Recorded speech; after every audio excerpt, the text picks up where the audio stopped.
नमस्कार, मी संकेत आणि आपण पाहत आहात मुंबई आउटलुक. 21व्या शतकामध्ये आपण आहोत आणि आपण दररोज किंवा दिवसातून एकदा तरी वुमन एम्पॉवरमेंट किंवा महिला सशक्तीकरण या प्रकारचे शब्द नक्कीच ऐकले असतील. मग ते वर्तमानपत्रामध्ये तुम्ही वाचले असतील, टीव्ही चॅनल मधून तुम्ही ऐकले असतील किंवा सर्वसाधारण चर्चेमधून घरातली जी चर्चा असते किंवा मित्रांमधली जी चर्चा असते त्या चर्चेमधून हे शब्द तुमच्या नक्कीच कानावर पडलेले असतील.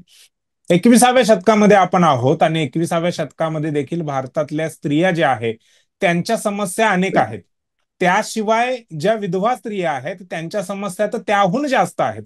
त्या समस्या नेमक्या काय आहेत, कशा पद्धतीच्या आहेत, समाजाकडे त्यांच्याकडे समाजाचा त्यांच्याकडे बघण्याचा दृष्टिकोन नेमका कसा आहे. आणि काही संस्था आहेत ज्या या समस्यांवरती काम करत आहेत, समस्या सोडवण्यासाठी काम करत आहेत. काही एनजीओज आहेत. त्यातील एक एनजीओ जी आहे, महात्मा फुले समाज सेवा संस्था नावाची एक एनजीओ आहे. त्याचे संस्था चालक म्हणा, त्यांचे अध्यक्ष म्हणा, त्याचे प्रमुख म्हणा, प्रमोद झिंजाड जे आहेत ते आज आपल्या सोबत आहेत. त्यांच्याशी आपण विधवांच्या समस्या आणि ते जे काम करत आलेले आहेत त्या संदर्भातली माहिती आपण घेणार आहोत.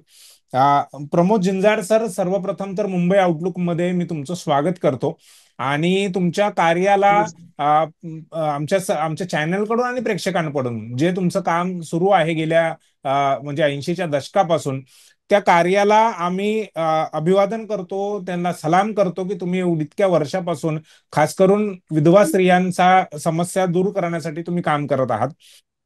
मला तुमच्याकडून हे जाणून घ्यायचं आहे की आपली जी संस्था आहे त्या संस्थेची स्थापना आणि विधवा स्त्रियांच्या प्रश्नांकडे तुम्ही कसे वळालात किंवा ह्या गोष्टीवरती काम करायला पाहिजे हे तुम्हाला कसं सुचलं. आमच्या संस्थेचं नाव आहे महात्मा फुले समाज सेवा मंडळ आणि ही संस्था 1982 मध्ये आम्ही विशेषतः दुष्काळी भागातल्या लोकांना पूर्वीची रोजगार हमीद्वारे मजुरांना काम उपलब्ध करून देण्यासाठी स्थापन केलेली होती. आणि हे विधवा प्रश्न आमच्या लक्षात आला 11 जून 2020 मध्ये.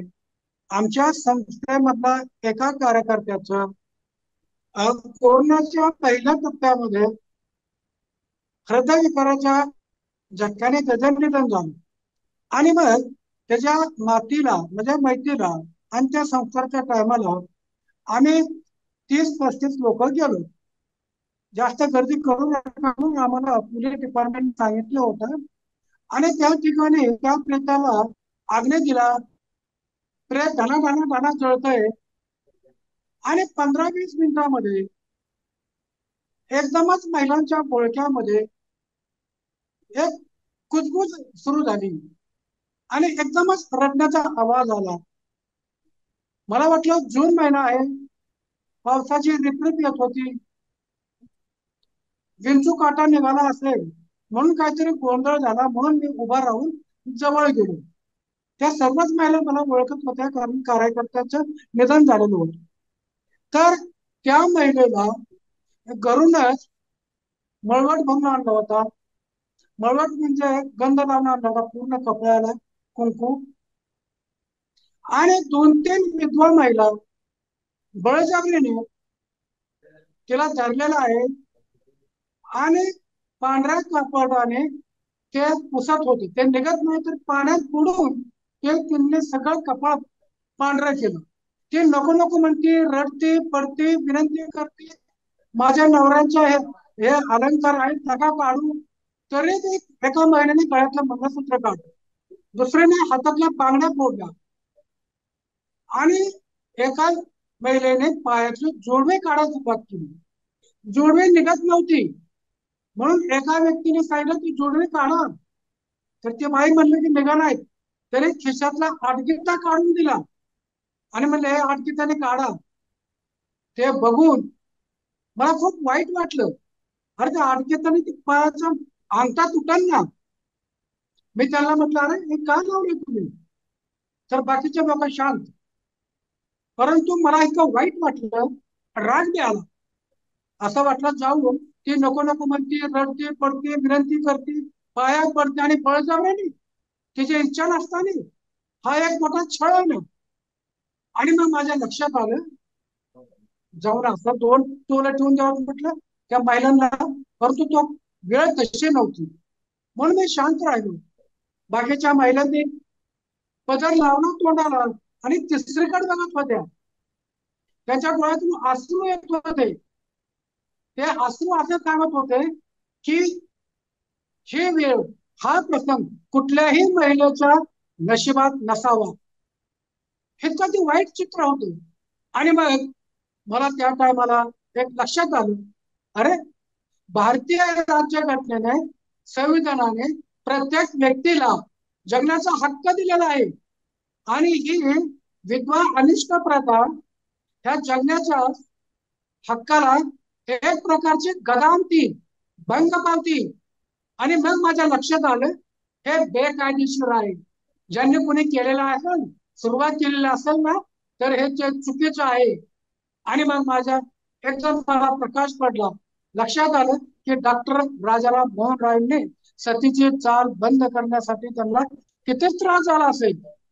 आणि त्याच वेळेस माझ्या मनामध्ये निर्धार केला मी, जोपर्यंत ही विधवा प्रथा मी बंद करण्यासाठी कायदा जोपर्यंत होत नाही, तोपर्यंत प्रमोद चिंदाडे मरणार नाही. अशा पद्धतीचा माझ्या मनामध्ये एक निर्धार झाला.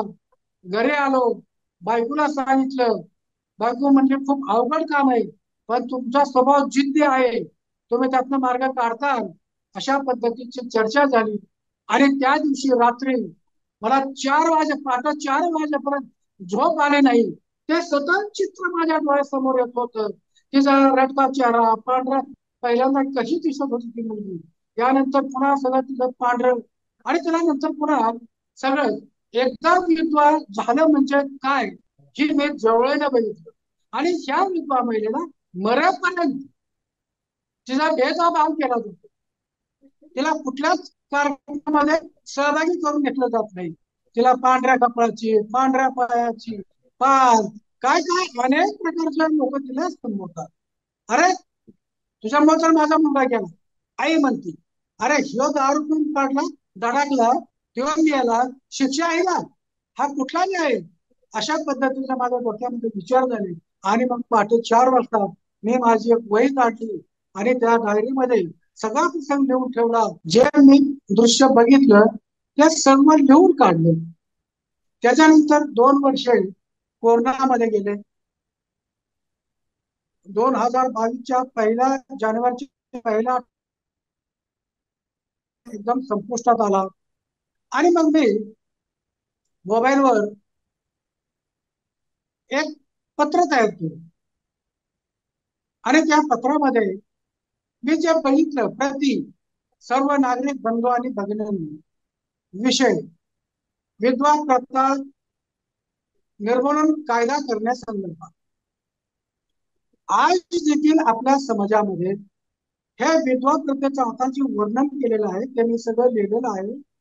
आणि ही प्रथा संविधानाने त्या महिलेला जगण्याच्या अधिकारावर एक प्रकारची गदा आणते, बंद पावती आहे. तरी बंद करण्यासाठी कायद्याची आवश्यकता आहे असं मला वाटतं. आणि बरोबर आहे. म्हणून ज्यांना या कायदा व्हायला पाहिजे, विधवा प्रथा निर्मूलन कायदा, आणि माझ्याशी संपर्क साधा. अशा पद्धतीचं एक पोस्ट तयार केली आणि ते माझ्या सर्व मित्रांना आम्ही आमच्या ग्रुपवर शेअर केली. बघता बघता जे 8 ते 10 दिवसामध्ये मला जवळजवळ 500 ते 700 लोकांनी संपर्क केला नाही, आणि लोकांचा सांगितलं. झिंगाडे साहेब, लोकांचा कसा प्रतिसाद आहे या मुद्द्यावरती आपण पुढे चर्चा करणारच आहोत. मला तुमच्याकडून हे जाणून घ्यायचं आहे की विधवांच्या नेमक्या समस्या कोणत्या आहेत, त्यांना कोणत्या समस्यांना तोंड द्यावं लागतंय. एक तर विद्वांना सर्वात महत्वाची समस्या मध्ये समाज त्यांना वाळीत टाकतो आणि त्यांच्या बहिष्काराची मनाला. समस्या, बहिष्काराची समस्या, कशाच्या? बहिष्काराची बहिष्कार, हा. समस्या. बर. एक तर बहिष्काराची समस्या, आणि तिला कुठल्याच कार्यक्रमामध्ये, म्हणजे समजा हळदी कुंकाच्या कार्यक्रमामध्ये सहभागी करून घेतले जात नाही, मंदिरामध्ये प्रवेश नाही. त्याच्यानंतर तुला कुठं स्वयंपाक करायचा, म्हणजे समजा देवाला नैवेद्य दाखवायचा आहे तर त्याचा स्वयंपाक करता येत नाही. स्वतःच्या मुला मुलीच्या हळद लावता येत नाही लग्नामध्ये, किंवा तिला हळदीच्या टायमाला तिला एखाद्या दूर ठिकाणी एखाद्या खोलीत बसवलं जातं. बरोबर. सकाळी उठल्या उठल्या तिचा चेहरा पाहिला जात नाही. चांगल्या कामासाठी जर काही लोक निघाले बाहेर आणि विधवा महिला जर समोर नजर पडली तर ते घरी परत जातात आणि तो प्रवास हे करतात, कारण ते अशुभ आहे, आपलं काम होणार नाही. आणि मरेपर्यंत तिला अन्न कुचका खाणं देणं, त्यानंतर शिळ अन्न देणे, कपडे चांगले घालायचे नाहीत, नटायचं नाही, पावडर लावायची नाही, कुठल्याच प्रकारच्या काय कुठल्या सणासुदीमध्ये सुद्धा तिला सहभागी होता येत नाही. आणि सर्वात महत्वाचं म्हणजे पुनर्विवाह तिला करता येत नाही. बर. आणि तिची इच्छा असते, तरुण वय आहे, जरी लहान मुलं एक दोन असतील तरी तिला रात्री त्याला झोप येत नाही. आमच्या अनेक ठिकाणच्या विधवा महिलांच्या कार्यशाळेमध्ये, मेळाव्यामध्ये मला त्यांनी सांगितलं की एक वेळा आम्ही कसं पोट भरू, मात्र आम्हाला एक जोडीदार, एक हक्काचा जोडीदार पाहिजे, कायदेशीर पाहिजे.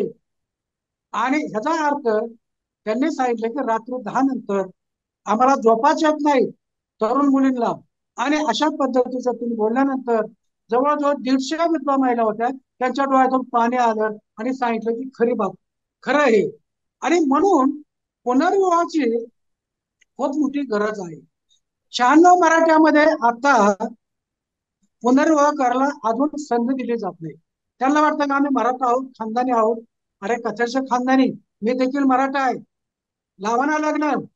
घरात बसून राहण्यापेक्षा, वाईट मार्गाला जाण्यापेक्षा, आणि तिचा जर समजा एखादा पाऊल पडला चुकीचा आणि तर तिला तुम्ही मारता आणि म्हणतात की ती मेली, तिने आत्महत्या केली. अरे कुठला न्याय आहे?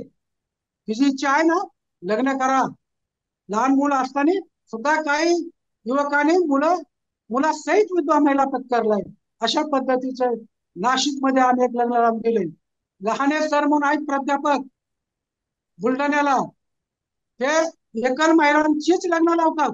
12 तारखेला 100वे लग्न लावलंय बुलढाण्यामध्ये. मला त्यांनी बोलवलं पण मी गेलो नव्हतो, त्याच्या अगोदरच्या कार्यक्रमामध्ये गेलो होतो. तर अनेक एनजीओ, अनेक वधूवर आता जरा बदलायला लागलेले आहेत. आणि हा जो प्रतिसाद आहे तो खूप चांगला आहे. आणि मला असं बरोबर. वाटतं की कायद्याच्या संदर्भामध्ये जे मी पत्र तयार केलं, पाठवलं, अनेक लोकांनी मला प्रतिसाद दिला. एकदमच पुन्हा 29 मार्च 2022ला 2:30-3:00 दरम्यान माझी शुगर झाली डाऊन.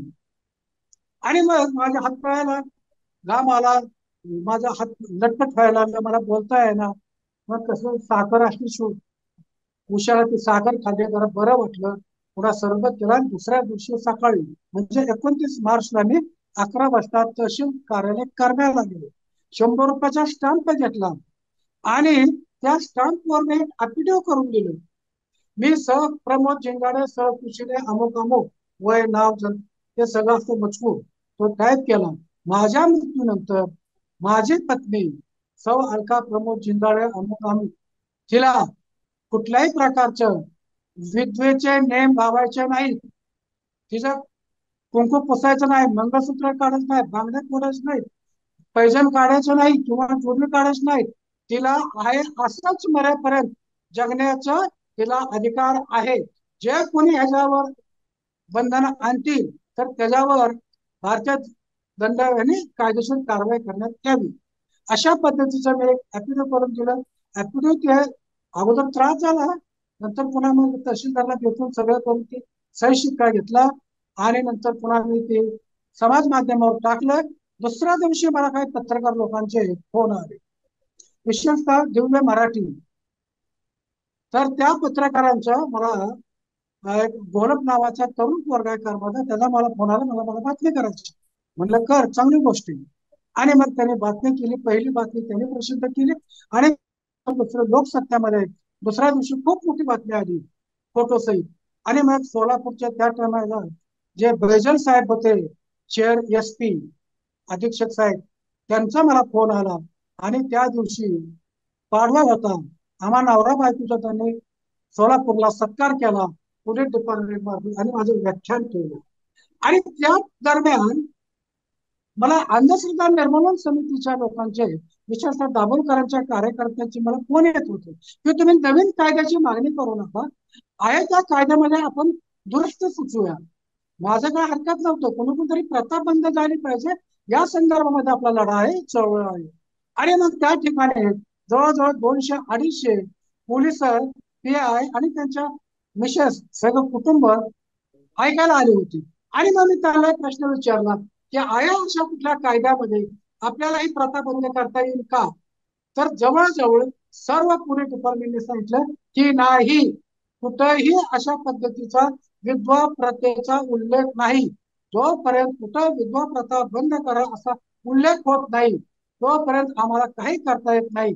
त्यासाठी नवीन कायद्याचीच आवश्यकता आहे. आणि पुन्हा मग आम्ही एक नवीन कायदा तयार करण्याचं एक अभियान चालू केलं आणि त्याचं नाव दिलं विधवा महिला विधवा महिला सन्मान व संरक्षण कायदा अभियान. अशा पद्धतीचं एक व्यासपीठ तयार केलं आणि त्याच्यामध्ये आम्ही काही इंटरेस्ट असणारे लोक एकत्र आलो आणि मग ही चळवळ हळूहळू वाढत गेली. आणि मग अशा नाही, मला मला पद्धतीचं हे मला हे सांगा की तुमची संस्था काय काम करते, म्हणजे कशा पद्धतीने विधवांना त्यांच्या समस्या सोडवण्यासाठी मदत करते, कशा पद्धतीने ती मदत असते? एक तर आमच्या संस्थेचं आता काय झालं की महाराष्ट्रामध्ये आम्ही जे एक ऍप्टिट्यूड तयार केलं होतं ते आम्ही टाकलं ग्रुपवर. आणि मग त्याच्या आधारे खेरवाड तालुका शिरोळ जिल्हा कोल्हापूर मधल्या सरपंचाचा मला फोन आला की म्हणले सर हे तुमचं मी वाचलेलं आहे, तुम्ही आमच्या गावात काम केलेलं आहे, तर आम्ही ग्रामसभेमध्ये हा ठराव मंजूर करतो आणि आमच्या गावातली ही प्रथा आम्ही हद्दपार करतो. मग त्या पद्धतीने आम्ही चर्चा केली, त्याला एक नमुना तयार करून दिला, त्यांनी ग्रामसभा घेतली आणि तो ठराव केला 4 मे 2022 ला. आणि नंतर तो ठराव तर BDO आणि ग्रामसेवक म्हणायचे की ठराव गव्हर्नमेंटच्या परिपत्रकामध्ये नाही, त्यांच्या अजेंड्यामध्ये नाही, तुम्हाला हा नवीन विषय घेता येणार नाही. पुन्हा मला सरपंचाचा फोन आला, म्हटलं आयत्या वेळेच्या विषयामध्ये घ्या, आमचा गाव आमचा विकास, तर आमची समस्या आहे, हा एक विकासाचा भाग होऊ शकतो. तर ते मला माहिती ऐकायला तयार नाहीत, तुम्हाला काय ग्रँड मिळणार नाही. तर मला ग्रँड गेली खड्ड्यात, ग्रँड साठी तुम्ही करू नका, आपल्या गावातल्या आया बहिणी मुली आहेत ना त्यांना वाईट टाकू, ते म्हणलं मला सर्व माहीत आहे. आणि मग त्यांनी माझ्या शब्दाखातर प्रेरणेपोटी त्यांनी तो ठराव मंजूर केला आणि त्याची प्रत मला पाठवली. आणि ती प्रत नंतर पुन्हा मी त्या सगळ्या ह्याला पाठवली, आमच्या ग्रुपवर टाकल्यानंतर मग ती ग्रुपवर पुन्हा सुप्रिया सुळे खासदारांच्या त्या ग्रुपवर गेली. मग त्यांनी त्या सरपंच आणि त्या लोकांना साताऱ्याला बोलून घेतलं. आदरणीय शरदचंद्रजी पवार, त्यानंतर श्रीनिवास पाटील, त्यानंतर सुप्रिया सुळे आणि त्यांच्या फॅमिलीने त्या लोकांचा सत्कार केला, खेरवडच्या सगळ्या ग्रामस्थांचा आणि पंचायत सरपंच वगैरे त्या लोकांचा. मग त्यांना विचारलं की आयडिया तुम्हाला कुठून दिली, त्यांनी माझं नाव सांगितलं आणि त्यांना खूप बरं वाटलं. आणि मग त्यांनी सांगितलं की आपण लवकरच मीटिंग घेऊ. आणि त्यानंतर त्यांनी त्यावेळेचे ग्रामीण विकास मंत्री हसन काय ते मुश्रीफ साहेब, त्यानंतर बरोबर. तिवशाच्या अमरावतीच्या यशोमती ठाकूर आणि त्यांनी लोकांनी मंत्रिमंडळामध्ये चर्चा केली. आणि मला अभिमान वाटतो की ठाकरे सरकारने विधवा प्रथा निर्मूलन करण्यासाठी हेरवाड पॅटर्न नावाचा 17 मे 2022 ला एक परिपत्रक काढलं आणि ते संपूर्ण महाराष्ट्रातल्या सर्व ग्रामपंचायतीला प्रत्येक CO ला पाठवलं आणि आपापल्या गावामध्ये ग्रामपंचायतीने ठराव करावे आणि हम्म. ही प्रथा बंद करावी. तर NGO पेक्षा मला सगळी साथ खरी मिळाली ती ग्रामपंचायतची आणि महाराष्ट्र शासनाची. बरोबर. आणि पण मग याच्यामध्ये मानवाधिकार आयोगाचा काय रोल आहे का? हो, आणि मग अशा पद्धतीच्या आम्हाला मग ठिकठिकाणी माझी व्याख्यानं व्हायला लागली. व्याख्यानं अशी व्हायला लागली, मग दिल्लीमध्ये झालं, झारखंडमध्ये झालं, छत्तीसगडमध्ये झालं आता ठिकठिकाणी जवळजवळ 10-12 राज्यातून आता मला बोलावणं आहे. बर.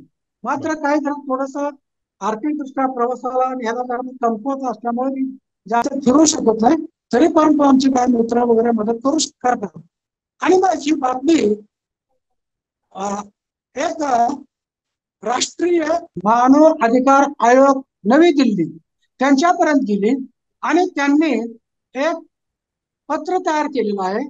ते पत्र त्यांनी केंद्र शासनाला आणि भारतातल्या सर्व राज्यातल्या आणि केंद्रशासित राज्यातल्या मुख्य सचिवांना त्या पत्राद्वारे त्यांनी त्यांना एक कळवलेलं आहे की ज्या पद्धतीने सतीची प्रथा बंद झाली त्यासाठी कायदा केला त्यावेळेच्या हम्म. सरकारने, हम्म. त्याच पद्धतीने विधवा प्रथा निर्मूलनासाठी कायदा करा आणि विधवा प्रथांच्या विकासाच्या आणि कल्याणाच्या योजना बनवा, अशा पद्धतीचे ते पत्र गेल्यानंतर मग पहिलं हे पत्र मग आम्ही नीलम गोरेंना पाठवलं, मला मिळालं. मग त्यांनी ताबडतोब आपल्या महाराष्ट्र राज्याचे जे राज्य मानव अधिकार आयोगाचे जे चेअरमन अध्यक्ष तातेड साहेब आहेत, मग त्यांच्याशी संपर्क साधला आणि त्यांनी सर्व डिपार्टमेंटच्या अधिकाऱ्यांना सचिवांना एक मिटिंग घेतली, मला बोलवली आणि त्यावेळेस मला त्यांनी सांगितलं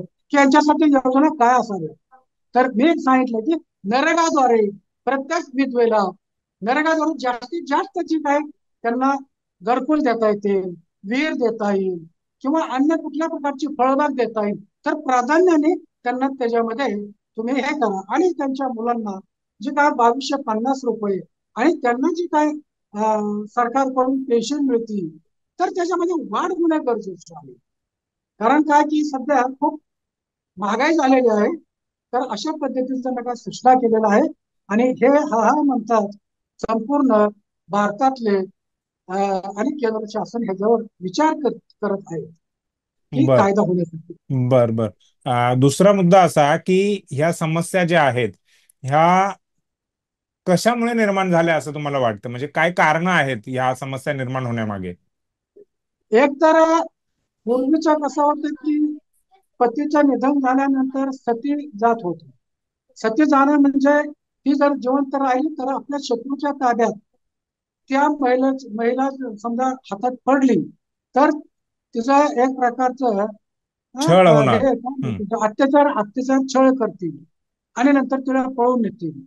तर म्हणजे लढाई होत होत्या, लढाईमध्ये लोक मरत होती आणि अनेक महिला विधवा होत होत्या आणि आपली महिला दुसऱ्याच्या शत्रूच्या ताब्यात जाऊ नये ह्या संदर्भामध्ये विशेषतः मोगलांच्या ताब्यात जाऊ नये किंवा इतर लोकांच्या ताब्यात जाऊ नये म्हणून ही सतीची प्रथा निर्माण झालेली आहे. आता ही सतीची प्रथा इंग्रज सरकारने कायदा केला, बंद केली. मग आता हे विधवा महिलेला विद्रोह करायची, जसं पूर्वी तिची केस काढत होती. हो. अहो मागच्या 5-6 महिन्याखाली मला परभणीहून एका व्यक्तीचा फोन आला की इथं एका ब्राह्मणाचं घर आहे आणि एका विधवा महिलेचे अजून केस काढले जातात, त्याला टक्कल करते आणि त्याला अजून केशवपन. पांढर. दुसरा एक महत्वाचा मला, विधवा महिलांचे विद्रूप करणं, त्याला खायला व्यवस्थित न देणं, अंगावर कपडा न घालणे, स्नो पावडर न म्हणजे ती तर चांगली नजर पडली, सुंदर नजर पडली तर बाकीच्या लोकांची तिच्यावर नजर जाऊ नये, तिच्या भावना उत्पन्न होऊ नये आणि तिने वाईट मार्गाला जाऊ नये आणि आपल्या घराण्याची आबरू जाऊ नये अशा ह्या खुळ्या कल्पनेमुळं ही प्रथा वाढत गेलेली आहे. मी तुम्हाला प्रश्न विचारतो आणि सांगतो, नवरा मेल्यानंतर तिला विधवा केला जातो, दुसरं लग्न करत नाही, तिला विद्रोह केलं जातं, तिचा अलंकार काढले जातात आणि त्या एखाद्या व्यक्तीची बायको जर मेली तर त्या नवऱ्याला 13व्या दिवशी लोक म्हणतात ह्याच्या पोटापाण्याची काय सोय, अरे हाताने करून काय भोगायला काय, हॉटेल आहे, आई आजी बहीण आहे, पण त्याची भूक वेगळीच आहे. मग जशी पुरुषाला लैंगिक भूक आहे तशी त्या महिलेला लैंगिक भूक आहे का नाही, निसर्गाने दिलेला तारुण्य आहे ते कुणालाही त्याच्यावर नष्ट करायचा किंवा त्याला ना करायचा अधिकार नाही. तर बरोबर. हा मोठा गुन्हा आहे. तर म्हणून नवीन कायद्यामध्ये अनेक काही गोष्टी केलेल्या आहेत मी तुम्हाला नीती तयार केलेला कायदा आहे ते तुम्हाला नंतर मी शेअर करतो. बर. बरं, दुसरा मुद्दा असा की झिंगाडे साहेब, 21व्या शतकात, म्हणजे मी सुरुवातीला जे म्हटलं की 21व्या शतकामध्ये महिलांचं सशक्तीकरण अशा पद्धतीची चर्चा आहे. आणि भारतामध्ये तर महिलांना सशक्त करण्याचे कितीतरी सारे प्रयत्न जे आहेत ते सुरू आहेत. तुमच्या माध्यमातून पण ते सुरू आहेत. 21व्या शतकामध्ये अजूनही अशा जुन्या रूढी परंपरा आहेत आणि त्याला खास करून महिलांना सामोरं जावं लागतंय. ह्याकडे तुम्ही कसं बघताय? एक तर महिला सक्षमीकरण आता मोठ्या प्रमाणामध्ये होत आहे. बरोबर. त्याचं एकमेव कारण म्हणजे प्रत्येक गावात 10वी पर्यंत शाळा आहे. मुली हम्म. पुन्हा कॉलेजला जातात. बस मोफत आहे. आणि मुलीचं आता पहिलं जे होतं 12व्या 13व्या वर्षामध्ये लग्न करणं, हे आता होत नाही. 17च्या पुढेच लग्न होतात आणि 18 कराचा कायद्याचा नियम आहे. परंतु बऱ्याच ठिकाणी तर आम्ही पाहतो की 17.5 पर्यंत लग्न गपचिप व्हायला करतात लोक, ते चुकीचे. आणि प्रत्येक गावामध्ये बचत गटाच्या माध्यमातून ते महिला एकत्र येतात, बोलतात, आर्थिक हिशोब करतात, बँकेत जातात. एक प्रकारची सुधारणा आहे. मात्र काही ठिकाणी, जसं मध्यंतरी मी गेलो, रांचीला कार्यक्रम होता, 100 विधवा महिला आल्या होत्या. त्या महिलांमध्ये होता की अजून सुद्धा आम्ही आदिवासी भागामध्ये विधवा महिलेला डाकीन समजलं जातं. डाकीन समजलं म्हणजे चिटकोळी. तिला काहीतरी येतं, त्या आजारी पाडती, माणसं मारती, असे अंदाज लगा आहे. आणि मग एखादा माणूस जर कुठे आजारी पडलं तर मग त्यांचा तो देवर्षी असतो किंवा तो बघून काय तो बघता असतो, बघत असतो, त्याच्याकडे लोक जातात आणि म्हणतात की अमुक अमुक आजारी आहे. ते म्हणतात की अमुक दिशेला घर आहे, अमुक रंगाची महिला आहे, तिला अमुक आहे, तिने चिठ्ठी केलेली आहे. आणि मग सगळे लोक तिला चिठ्ठी म्हणून तिला वाळी टाकलं जातं आणि नंतर तिला जंगलात नेलं जातं बळजबरीने. तिथं पेट्रोल टाकलं जातं किंवा फाशी दिली जाते किंवा तिला गाडी घातली जाते, तिला ठार मारलं जातं. तर अशा पद्धतीचं अजून सुद्धा आदिवासी भागामध्ये, छत्तीसगड, झारखंड या आदिवासी पट्ट्यामध्ये अजून घटना घडतात. गेल्या 2-3 महिन्याखाली मी जाऊन आलेलो आहे. सरकारने त्याच्यावर चांगला उपाययोजना केलेला आहे. सरकारचं लक्ष आहे. परंतु चोरून अजून सुद्धा त्या ठिकाणी ह्या प्रकार घडतो. मला सांगा, बरोबर. महिला चिटकोळी होती, पुरुष का होत नाही? त्याची बायको मेल्यावर त्याचं का नाव घेतलं जात नाही? हा एक प्रकारचा खूप मोठा लढा आहे आणि तो त्या भागात पाहिजे. तुमचा जो प्रश्न आहे की लिडरशिप, माझं तर असं मत आहे की जसं पंचायत राजमध्ये ग्रामपंचायतीपासून ते जिल्हा परिषद पर्यंत 50% आहेत महिला. ग्रामपंचायतीमध्ये आहेत, पंचायत समिती, महानगरपालिका, नगरपालिका, जिल्हा परिषद, आमदार खासदार मध्ये आता कुठेतरी एक चर्चा चालू झाली हम्म. महिला धोरण मध्ये. तरी परंतु किती टक्के महिला आमदार आणि खासदारामध्ये? बरोबर. तर त्याच्यासाठी जनतेने उठाव केला पाहिजे. मतदानावर बहिष्कार टाकला पाहिजे महिलांनी. जोपर्यंत हे पक्षाचे जे असतात ना नेते, घराली शाही घातली त्यांनी, त्यांना काय महिला दिसत नाहीत का? वापरून घेतात. मी जास्त खोलात जात नाही. माझे बर. महिलांना विनंती, भारतातल्या, महाराष्ट्रामधल्या, तुम्ही जोपर्यंत 50% महिलांना आमदार आणि खासदार, तुम्हाला 50% उमेदवारी जोपर्यंत देत नाही तोपर्यंत तुम्ही मतदान करू नका, बहिष्कार टाका. त्याच्याशिवाय हे पक्ष जागे होणार नाहीत. महिलांनी किती सक्षम झाला पाहिजे. दुसरी बरोबर. महत्वाची गोष्ट की 50% महिला पुन्हा मंत्रिमंडळामध्ये पाहिजे, तर ते काहीतरी चांगला निर्णय घेतील. अरे, महिला व बाल कल्याण मंत्री आता महिला आहेत, पण कधी कधी पुरुष मंत्री असतात. तर हे चुकीचे, बर. महिलांनाच मिळायला पाहिजे. दुसरी गोष्ट, विद्वान महिलांना राजकारणामध्ये विधानसभा, विधान परिषद, लोकसभा आणि राज्यसभेमध्ये राखीव जागा पाहिजेत. 10% तरी द्या, तर कुठेतरी ते प्रश्न मांडू शकतील, बोलू शकतील. मात्र कुठेतरी एखाद्याचा आमदार खासदार मंत्री मिळाला त्याची बायको विधवा होतीच, म्हणून तिला तिकीट देणं हे चुकीचं आहे, हे तुमचं ऍडजस्टमेंटचा भाग आहे. तर मला असं वाटतं की ह्याच्यावर आता एनजीओ लोक बोलत नाहीत. त्यांना वाटतं की बोललं की सरकारची भीती आहे, आपल्या एनजीओची चौकशी होईल, एफशेअर रद्द होईल. मी कुणाच्या बापाला देत नाही, आमचा एफशेअर रद्द झाला तरी चालेल, परंतु मी सत्यासाठी लढणार, झगडणार, गप्प बसणारा माणूस नाही. बर. एक शेवटचा प्रश्न झिंगाडे साहेब. 7,000 पेक्षा जास्त ग्रामपंचायतींनी हा ठराव पारित केलेला आहे त्यांच्या ग्रामसभेमध्ये, की विधवांच्या ना घेऊन जे काय संस्कार आहेत, जे काय रूढी आहेत, त्या करायच्या नाहीयेत. ह्याकडे कसं बघताय? आणि दुसरा म्हणजे हे जरी झालं असलं तरी समाजाचा विधवांकडे बघण्याचा दृष्टिकोन ह्यामुळे बदलेल का? एक तर चांगला प्रश्न आहे. 7,000च्या आसपास ग्रामपंचायतीने ग्रामसभेतून हे प्रथा बंद केलेली आहे. हो, म्हणजे ठराव करून बंद केलेले आता आहे, फक्त बंद केली असं नाहीये, ठराव करून त्यांनी बंद केलेली आहे. नाही, ठराव केलेला आहे. आता आम्ही हो. फिरतो बोलतोय, अनेक ठिकाणी पाहून लोकांनी शपथ घेतलेल्या आहेत ग्रामसभेमध्ये किंवा काही कार्यक्रमामध्ये, की युद्ध प्रथा आम्ही पाळणार नाही म्हणून. आणि ती शपथ तयार केली, ती शपथ घेतात. आणि अनेक ठिकाणी पहिल्या दिवशी मात्र लोक, आता एक उदाहरण देतो, माढा तालुक्यामध्ये एक इंगळे सर म्हणून रिटायर्ड मुख्याध्यापक आहेत, बर. आणि त्यांच्या घरामध्ये त्यांच्यातला एक पुतण्या वारला.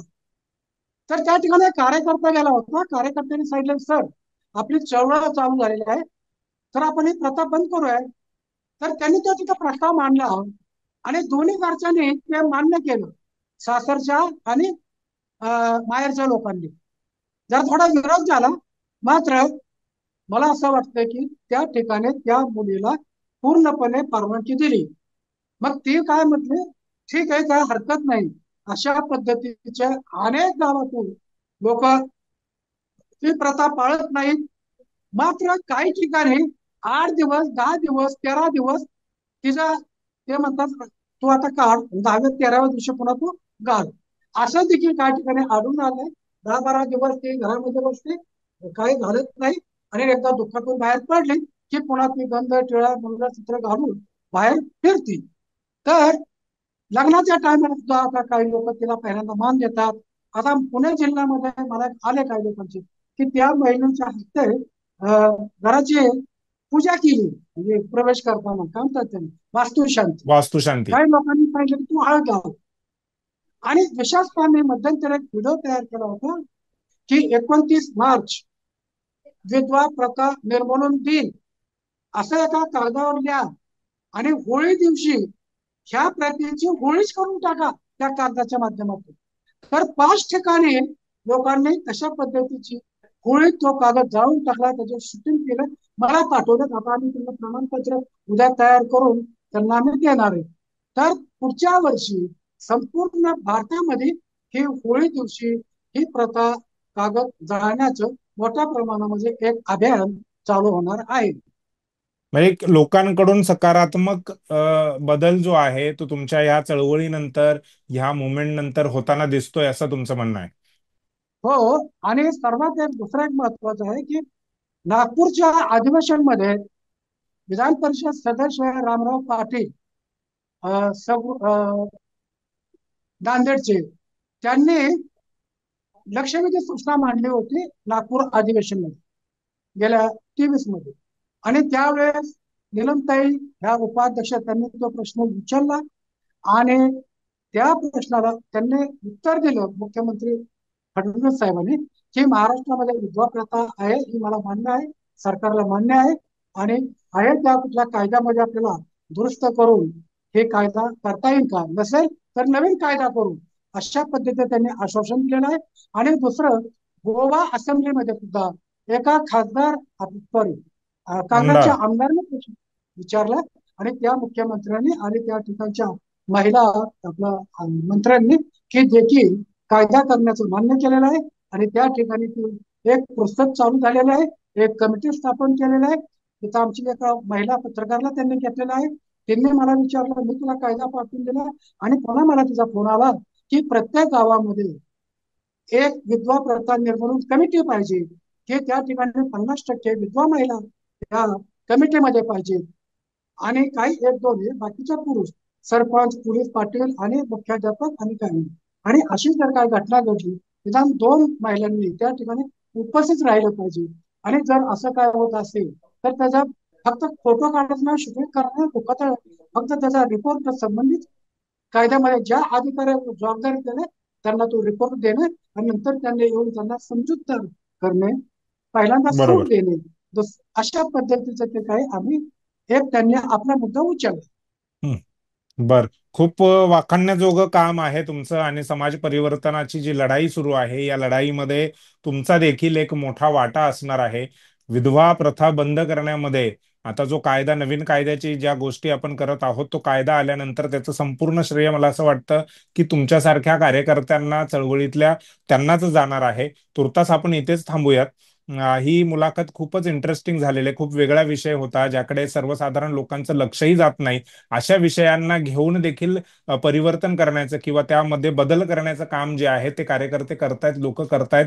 ह्याचं खरं तर कौतुक आहे आणि मुंबई आउटलुकचा हा प्रयत्न आहे की असे जे कोणी काम करणारे लोक आहेत त्यांना समर्थन देणं, त्यांच्या पाठीशी उभं राहणं आणि ह्या चळवळी, हे जे बदलाचे, परिवर्तनाचे जे आंदोलन आहेत त्यांना मजबूत करणं हे आमचं काम आहे, हे आमची जबाबदारी असं आम्ही समजतो.